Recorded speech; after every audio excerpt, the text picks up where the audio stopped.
अब बचकानी आदत छोड़ दो। मेरी चले गुरुजी ऐसा कर दो, सिर पे हाथ रख दो, ये कर दो, वो कर दो, ये सब छोड़ दो। जो गुरुजी बोलते हैं उसको पकड़ लो बस। तो आप कल्पना नहीं कर सकते उतना फायदा होगा। बहुत पसारा मत करो। रूखी भली सूखी भली सारी से संताप। जो चाहेगा चौपड़ी बहुत करेगा पाप। और पाप यह कि ईश्वर को भूलकर मरने वाले शरीर की सुविधा में मरना। फिर कुत्ते होना, भैंस होना, घोड़ा होना, गधा होना। राष्ट्रपति बन गया परवेज मुशर्रफ और जो कुछ करना था सब करवाया। करगिल का ये करवा, वो करवा। लेकिन प्रेरक कैसा है, कैसी बुद्धि फिरी। भाग गया था विदेश, अपने आप पाकिस्तान आया, अभी जेल में है। राष्ट्रपति पद पाने के बाद भी कर्म नहीं छोड़ते।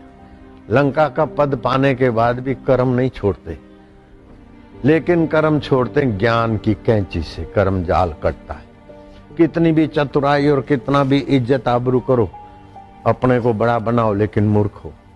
मरने वाले की बड़प्पन में लगे हो, सच्चे बड़प्पन के साथ धोखा कर रहे हो। इसीलिए धोखे वाले को मार पड़ती रहती। जहां भी बड़ाई की वासना हो उसको उखाड़ फेंको। हम जानबूझ के भिक्षा मांगने जाते जहां अपमान होता था। जानबूझ के ऐसी जगह जाते कि लोग अपमान करें। मरने वाले का अपमान कर रहे हैं, हम तो ज्यों कहते हैं।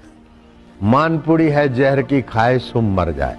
और गुरु के द्वार पे मान चाहेगा तो परमात्मा नहीं मिलेगा। मान में तुम्हारा पुण्य तुम खर्च कर लेते हो। मान मिले, अपमान मिले, जो मिले, लेकिन भगवान मिले। और भगवान मिलना कठिन नहीं है। केवल ये बेवकूफी हटाई तो भगवान हाजरा।